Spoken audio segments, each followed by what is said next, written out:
Let's see how Angular's new built-in control flow compares to the old structural directives. Is it really any good? Let's look at this given Angular project. You can click on the button, which will randomly select a fruit from a list.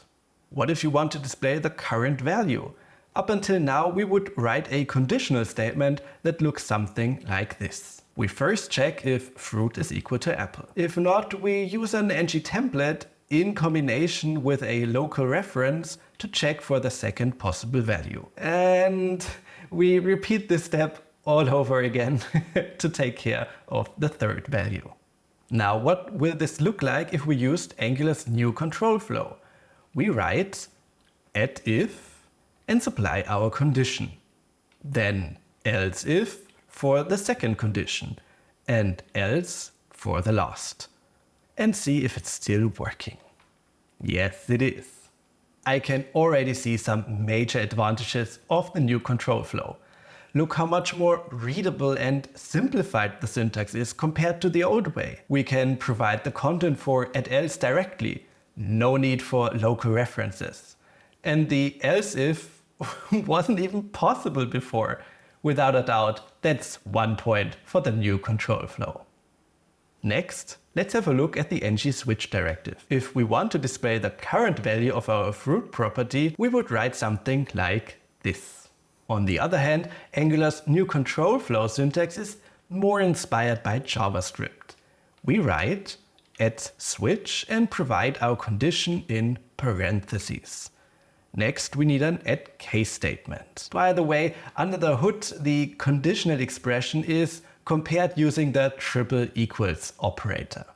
We repeat the process for each possible value of fruit. Lastly, we can provide an add default if no value matches. Let's check out if our code still works. And it does.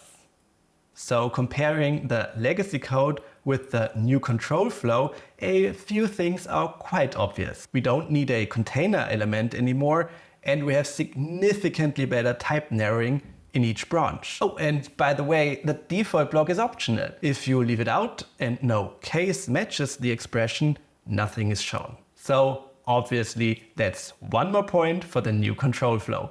Not looking too great for the old structural directives. What about for loops? A basic loop that iterates over our list of fruits could look like this.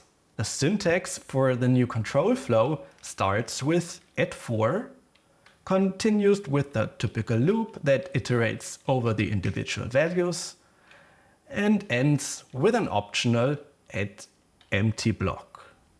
Does our code still work?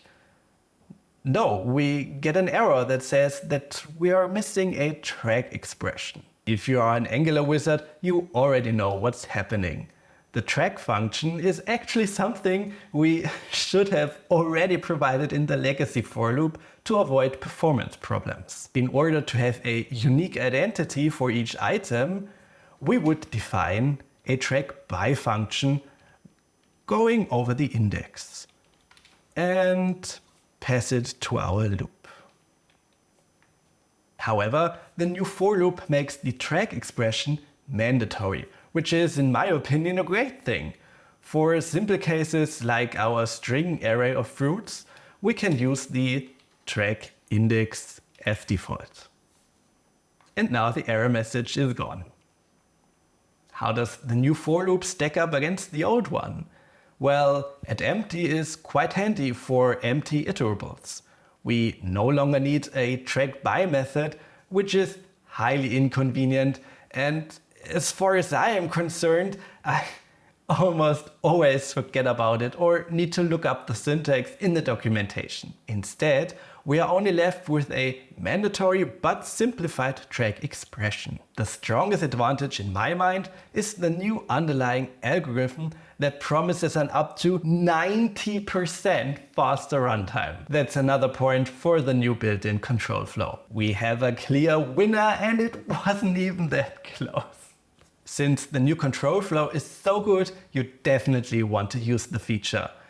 That's cool for a brand new project, but what if you are head deep into an existing one with dozens of components. You don't want to refactor each usage manually, do you? The old structural directives are still working perfectly fine, since Angular updates are always backwards compatible. But can you imagine writing this new turbo for loop and a couple of lines above it, the old lame for loop is still there, laughing at you? Thankfully, there's a fully automated way. To demonstrate, I am going to remove all our new control flow syntax. Then you only need to run this command. Provide a path, let it reformat the template, and see the magic happening. The old structural directives get replaced with the new control flow. And everything is still working perfectly fine. What do you think of Angular's new built-in control flow? Will you be using it in your own projects, or are you a diehard fan of the old structural directives? Tell me in the comments, and I'm looking forward to seeing you in the next video.